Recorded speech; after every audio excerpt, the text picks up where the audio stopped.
Bismillah ar-Rahman ar-Rahim. Mesdames et messieurs, bonjour.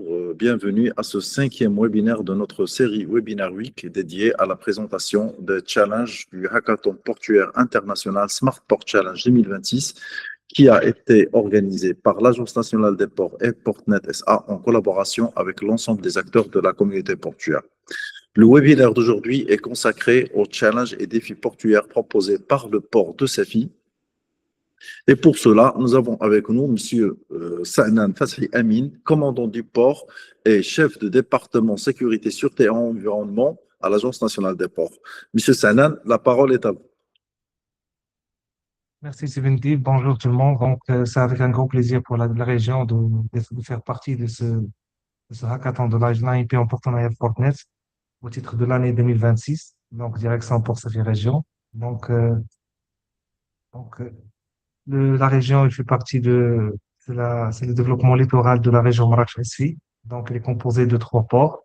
On a le nouveau port de Safi, le port de Safi-Ville et le Souairia Qdima et le Saouia. Avancez, madame, s'il vous plaît.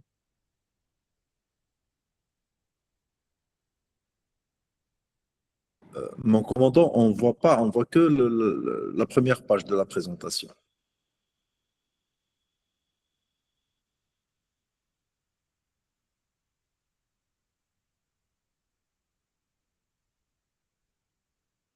Si vous pouvez agrandir la présentation, comme vous l'avez fait tout à l'heure au début.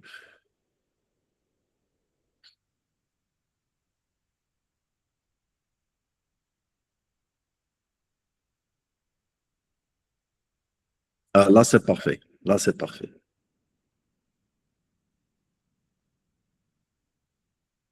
Vas-y, mon commandant, c'est parfait. On voit très bien l'image.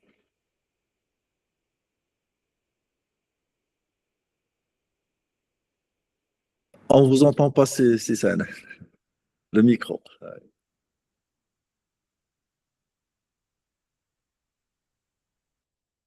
C'est bon. Là, Donc, c'est bon. Oui, là, c'est bon. Là, c'est bon. Vous pouvez. notre agenda, C'est c'est la parfait. présentation des ports de Safi région et les thématiques, la participation de la région des ports de Safi en termes de thématiques présentées pour l'année 2026. Donc, on commence une petite présentation des ports de la région. Comme j'ai déjà déclaré, la région est composée de quatre ports. Donc, on a le nouveau port de Safi, l'ancien port, c'est le port de Safi-Ville, le port de Saouira et le port de Souria Klima. Donc, on commence avec le port historique, qui est le port de Safi, qui est considéré comme le plus ancien au Maroc, qui a connu des renouveaux en 19e et 20e siècle. Reconstruit en 1908, il disposait en 1916 d'un petit bassin destiné au Baracas. Et avec la découverte des phosphates, puis l'essor industriel a entraîné la construction et l'extension du port dans sa configuration actuelle. On a les principaux trafics et activités portuaires, c'est le céréal, l'export des phosphates et dérivés, l'import du soufre, l'export des minerais, l'activité de pêche, comme est bien connu la ville de Safi avec son activité de pêche, et la construction et la réparation navale, spécialement pour l'activité de pêche côtière et pêche artisanale. En termes de trafic, donc, on a une stabilisation de trafic avec une évolution remarquable ces dernières années. Au titre de 2025, c'est à peu près aux alentours de 7,7 millions, 7 millions 700 000 tonnes. Donc, c'est un trafic qui est historique pour le port de Safi. En termes de configuration globale du port, donc le port est composé de trois bassins. Le premier bassin, c'est une activité liée à l'activité de pêche avec toutes les activités associées. Pour le bassin 2, c'est l'activité de minerais et de céréales avec l'import des minerais avec un trafic annuel de 400 000 tonnes, avec l'export de GIFs au niveau de l'activité de commerce qui est opérée par l'opérateur Marsavaro, et l'activité d'export et d'import de la roche de phosphate ou les engrais. En termes de bassin 3, c'est une activité qui est liée à l'import de soufre et l'export de l'acide phosphorique pour l'opérateur OCP. Avec une superficie globale de 70 hectares pour la partie terrestre et à peu près de 35 hectares partie maritime, incluant le domaine administratif maritime qui est composé de rades et de chemins d'accès et qui englobe toute la délimitation administrative du port. Au nouveau port de Safi, donc la nouvelle plateforme énergétique du Royaume destinée à satisfaire actuellement les besoins de centrales thermiques Safi-Ek et les besoins futurs de l'OCP. Plusieurs projets sont annoncés au niveau du port et ses zones industrielles au niveau et aux zones industrielles de la province de Safi. Donc, on a la construction d'une plateforme de stockage des produits SPH et projet de réalisation d'une unité de production des câbles électriques par l'opérateur Nexans et plusieurs projets de fabrication des cathodes et anodes pour batteries dans l'hinterland du port. Au niveau du trafic, donc actuellement, la première phase est opérationnelle, opérée par l'opérateur Safiec, avec un trafic annuel aux alentours de 3,5 millions de tonnes. Et pour la phase 2, c'est la partie en cours de travaux, c'est la concession OCP pour un trafic prévisionnel aux alentours en 2030 aux alentours de 25 à 30 millions de tonnes. Voilà une vision globale du port. Donc, on a déjà un quai qui est opéré avec un longueur de 385, avec sur ronde d'eau de 16 mètres et qui permet d'assurer le trafic et l'approvisionnement de la centrale thermique de Safiec avec un trafic annuel de 3,5 millions de tonnes. Et pour toute la partie de bassin, c'est une zone en cours de construction pour le compte de l'OCP, pour l'import et l'export des phosphates dérivés et pour l'import des intrants dans l'industrie chimique de l'opérateur OCP. Pour toute l'autre partie, c'est l'hinterland du port avec c'est la partie domaine public portuaire qui couvre toute la zone industrielle du port pour la partie opérateur OCP et pour tous les autres opérateurs qui vont venir. Toujours dans la région, donc on a le port de Sawera, qui est un port de pêche, qui a un grand impact socio-économique, constitué une locomotive de développement pour la ville de Sawera, et contribue à l'installation d'une tissu économique axé sur l'exploitation et valorisation du produit de pêche.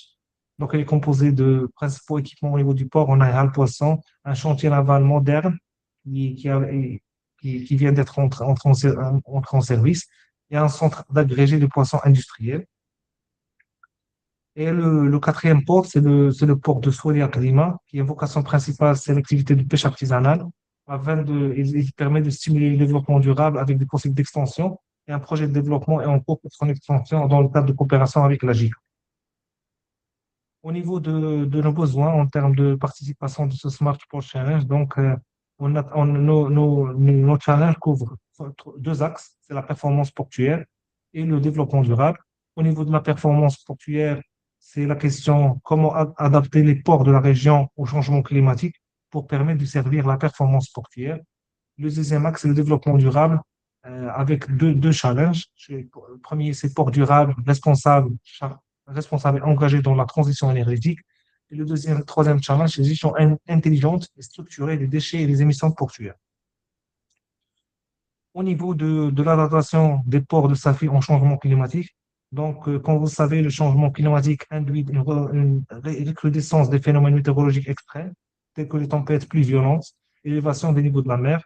Donc, les ports du Safi, que ce soit le port de Safi ou le Safi Atlantique, donc ils doivent s'adapter aux aléas climatiques et ces événements ne sont plus isolés. Aujourd'hui, on vit des contraintes structurelles qui impactent directement la continuité de la chaîne logistique. Et comme on a vu le mois dernier, donc il y avait des conditions météorologiques défavorables.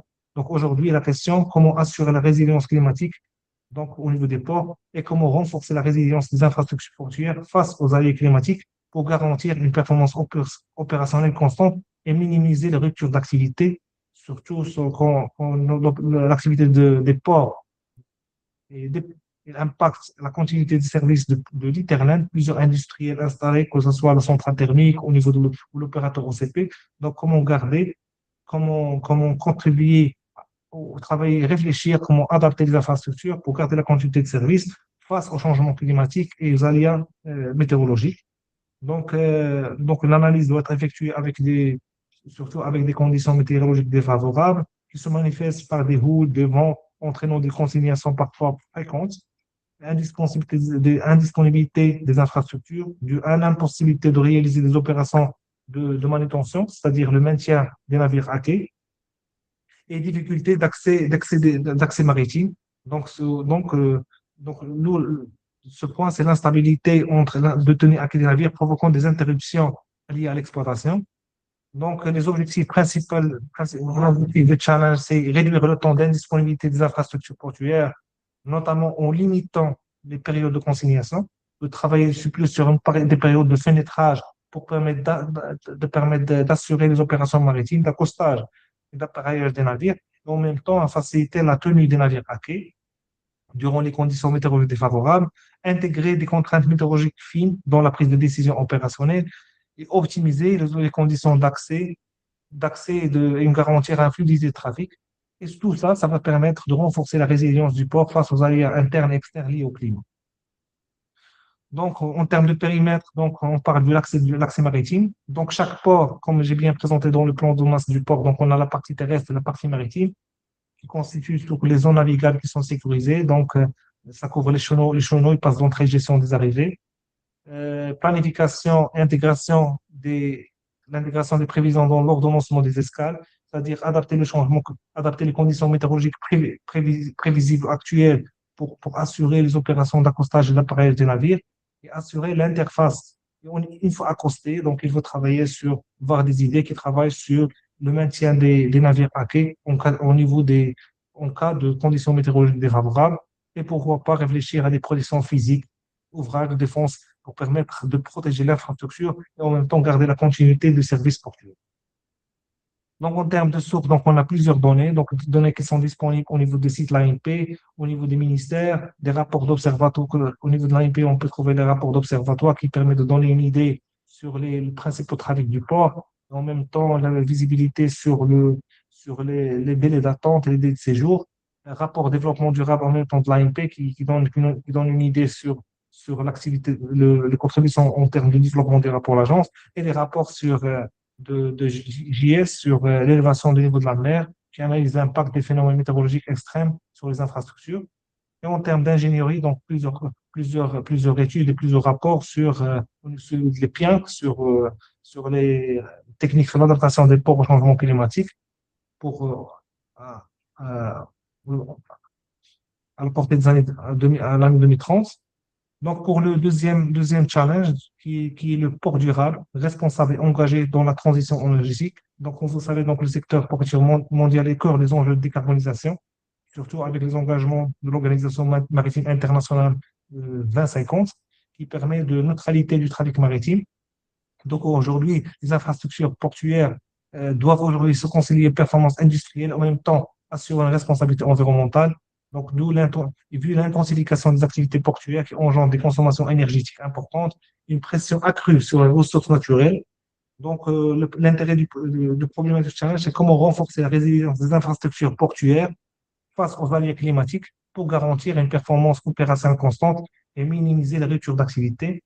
Donc, notre défi réside dans comment monitorer en temps réel les consommations, réduire l'empreinte carbone des installations, anticiper les besoins énergétiques grâce aux technologies numériques.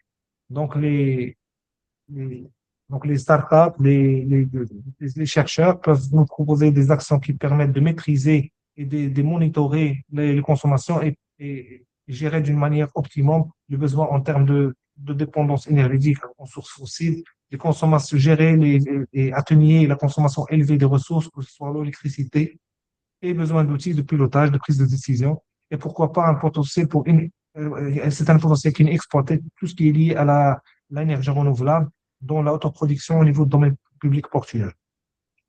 On est en termes d'objectifs, donc on a l'intérêt d'optimiser l'utilisation des ressources en eau, électricité, énergie, favoriser le recours aux énergies renouvelables au sein de l'ensemble portuaire pour des moyens d'autoproduction au niveau des domaines publics portuaires, tant que l'interface et le domaine public portuaire disposent d'un foncier qui est important, mettre en place des outils d'aide à la décision, tout ça va permettre de réduire l'impact environnemental de l'activité portuaire pour intérêt d'améliorer l'efficacité énergétique globale des infrastructures portuaires et des installations techniques. Au niveau du périmètre, donc, on parle de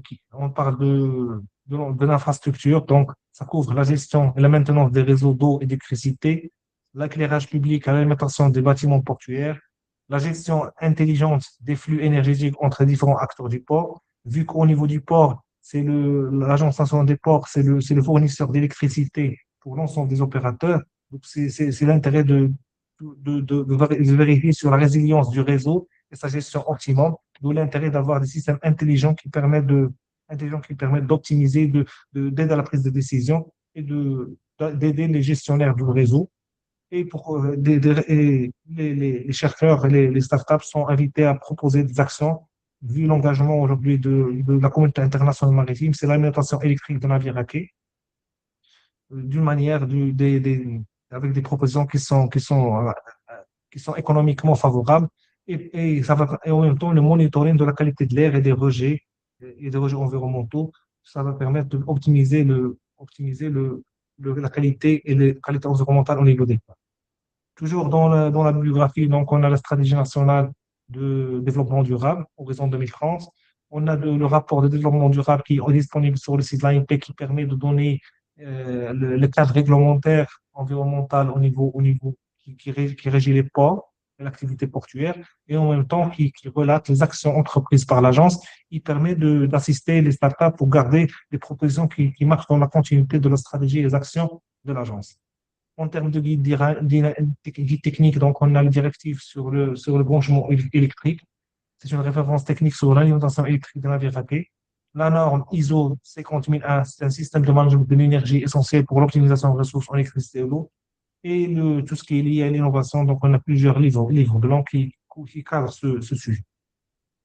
Au niveau du dernier challenge, donc gestion intelligence et structurée des déchets des émissions portuaires. Donc, comme vous savez, donc l'activité portuaire, par sa nature, génère des rejets qui peuvent impacter l'écosystème marin et atmosphérique. Donc, leur maîtrise est importante pour éviter l'externalité environnementale et l'externalité de l'impact sur la communauté et sur l'éternel du port. Donc, aujourd'hui, les ports SAFI, comme un hub industriel, doivent faire cette complexité. Et en même temps, aujourd'hui, on a un ancien port qui est en service, un nouveau port qui est entré en activité et qui est en cours d'installation et de mise en service. Des propositions des startups, des propositions des chercheurs peuvent nous servir pour éviter le futur impact environnemental du nouveau port assis sur la région. Donc, la problématique du challenge, c'est comment assurer une gestion proactive intégrée des déchets, que ce soit solide et liquide, et en même temps maîtriser les émissions, que ce soit gazeuses ou CO2, pour minimiser l'empreinte écologique de l'activité portuaire.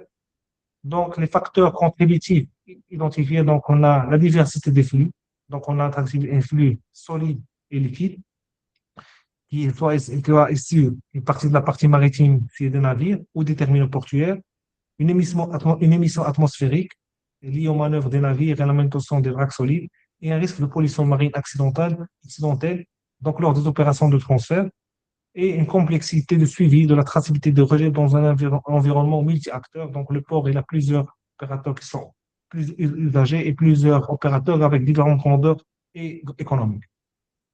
Au niveau des objectifs, donc, l'intérêt, c'est de structurer la collecte et le traitement des déchets solides et liquides au sein du périmètre portuaire et pourquoi pas au-delà du périmètre jusqu'à le traitement et l'élimination.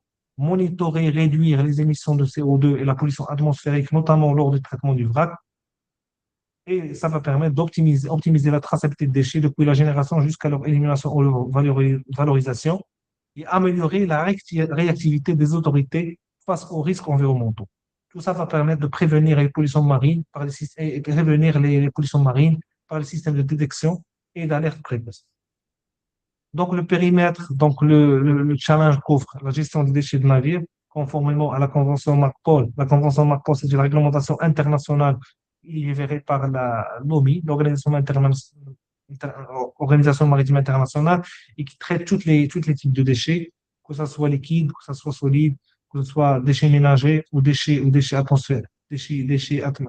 atmosphériques des navires. Donc, ça va permettre de garder la conformité réglementaire des ports, en même temps, les navires transitant par les ports de SAFI, améliorer la qualité d'air et contrôle poussière lié au vrac solide, vu que l'activité des deux ports, c'est une activité minéralière, donc c'est purement une activité de vrac, 70% solide et le reste est liquide. La surveillance des eaux portuaires et détection des hydrocarbures en cas de pollution accidentelle, et décarbonisation des opérations de manutention et de transport, surtout avec le recours avec l'énergie renouvelable.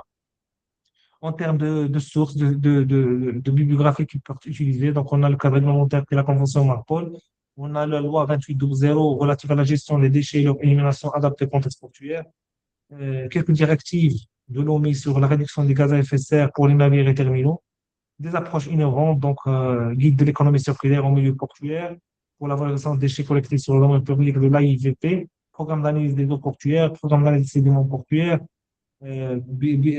rapport de l'Observatoire et toujours le fameux rapport de développement durable qui est disponible au niveau site AIP, qui couvre le cadre réglementaire, la stratégie, les actions entreprises par l'agence et le plan d'action et le plan feuille de route de l'agence en termes de développement durable. Merci pour votre attention. Donc, voilà un cadrage général des 3 challenges prévus par la région. Merci beaucoup, mon commandant, pour cette présentation très claire. Donc, j'invite les participants, si vous avez des questions sur l'un ou tous les challenges, de les poser sur le chat ou bien de lever la main pour pouvoir poser vos questions. En attendant, bien sûr, je vais ouvrir le bal. Et donc, ma question est par rapport au challenge de l'adaptation au changement climatique. Donc, on parle de consignation fréquente des ports. Quel est l'impact le plus direct d'une tempête sur la chaîne logistique de Safi aujourd'hui, mon commandant? Oui.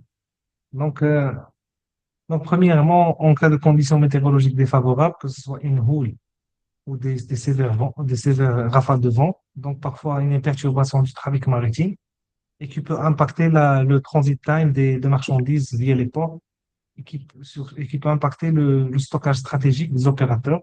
Donc, on a à peu près 2 opérateurs qui sont importants. Donc, on a l'opérateur CP, avec tout le trafic associé, et on a la centrale thermique, avec ce qui assure à peu près 25% de l'approvisionnement d'électricité pour l'économie, pour le marché national. Donc, en cas de rupture de trafic, ça impacte la continuité de service de ces industriels. Donc, aujourd'hui, le besoin d'avoir un système de monitoring, système d'aide à la prise de décision pour permettre d'exploiter le fenêtrage disponible, vu les conditions météorologiques qui peuvent pérenner 1 semaine à 15 jours. Donc, pour permettre d'assurer la continuité, en même temps, maintenir la sécurité des infrastructures, des infrastructures portuaires. Parce que la difficulté, c'est que parfois, on ne peut pas tenir trop le navire à quai en cas d'agitation, en cas de conditions météorologiques défavorables. Mais la question, c'est à quel moment à quel niveau qu'on peut maintenir ou donner l'instruction d'accéder d'un navire au faire sortir. Donc, c'est ça la question. Comment exploiter les données disponibles, les données météorologiques disponibles, que ce soit pour la partie maritime qui est le route, les vagues, ou au niveau superficiel, le vent, les rafales, et exploiter ces données pour permettre d'adapter les infrastructures portuaires au changement climatique. Merci.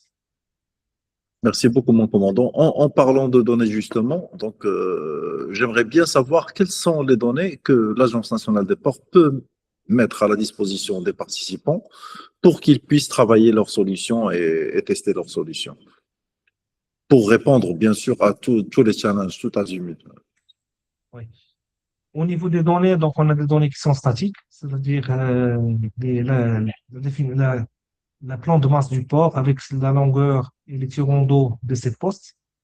Et ce qui est dynamique, c'est la météorologie qui peut changer. Donc, le startup peut poser des modèles dans ce sens qui permet de réagir avec l'infrastructure portuaire et faire appel aux les conditions météorologiques qui sont parfois disponibles au niveau des grands modèles de l'Organisation météorologique internationale, en même temps adapté pour un port avec les stations qui sont en place.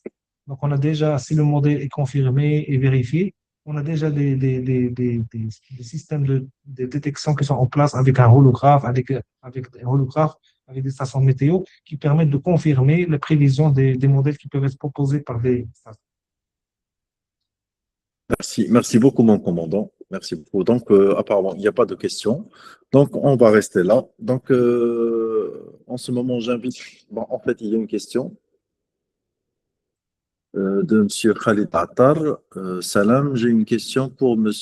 Mohamed Ndib. Est-ce que les personnes ayant déjà participé à un des challenges organisés par l'Agence nationale des ports en collaboration avec Hotnet peuvent espérer avoir un suivi pour les idées qu'ils ont présentées? Bien sûr, bien sûr. D'ailleurs, c'est ça l'objectif. Notre objectif, une fois qu'on a pu identifier des solutions et qui ont été testées, et surtout s'ils ont pu aller jusqu'au prototypage, donc ce qu'on souhaite, ce qu'on fait, en fait, c'est qu'on partage cette solution avec l'ensemble des acteurs de la communauté portuaire, de telle façon à ce que ceux qui y trouvent de la valeur peuvent la suivre, l'intégrer et bien sûr même aller jusqu'à la contractualisation avec les startups concernées. Et c'est ce qui s'est déjà passé pour certaines startups qui ont été lauréats et gagnants dans de nos compétitions précédentes, au-delà des prix financiers, bien sûr. On peut contacter Kip pour discuter du sujet. Vous pouvez me contacter, donc je vous laisse mon adresse mail sur le chat pour tout type de questions. Et comme ça, soit on répond directement nous-mêmes, soit on la transmet à l'expert concerné pour répondre à cette question. Donc, est-ce qu'il y a d'autres questions sur les challenges ou sur les défis du port de Safi? Donc, s'il n'y a pas d'autres questions, donc j'invite tous les participants à parcourir les challenges sur la plateforme en ligne, de choisir celui qui les intéresse et proposer leur solution au plus tard avant le 25 mars parce que c'est la date de clôture de la soumission de vos projets. Donc, du 26 au 28 mars, il y aura une séance de présélection pour sélectionner 9 finalistes. Ces 9 finalistes vont bénéficier d'un bootcamp dans le bâtiment communautaire au port de Casablanca pour pouvoir les accompagner d'un accompagnement rapproché et pour pouvoir les aider à préparer leur pitch final qui aura lieu à la finale au Salon international des ports qui aura lieu à Al Jadida, où il y aura un comité de jury qui vont désigner les gagnants de cette édition. Je vous remercie beaucoup pour votre intérêt pour le Smart Port Challenge. Je remercie mon commandant pour la présentation de qualité et très claire et le temps qu'il a consacré, sachant qu'il est très occupé en ce moment. Donc, merci beaucoup aux intervenants, merci beaucoup aux participants. Pour ceux qui n'ont pas pu assister aux séances précédentes, ils sont enregistrés, ils sont mis à votre disposition sur nos chaînes YouTube et sur nos plateformes en ligne. N'hésitez pas à les consulter si vous voyez de l'intérêt sur d'autres challenges. Et je souhaite bonne chance à tout le monde et à très bientôt. Merci tout le monde. Au revoir. Merci. Au revoir, merci.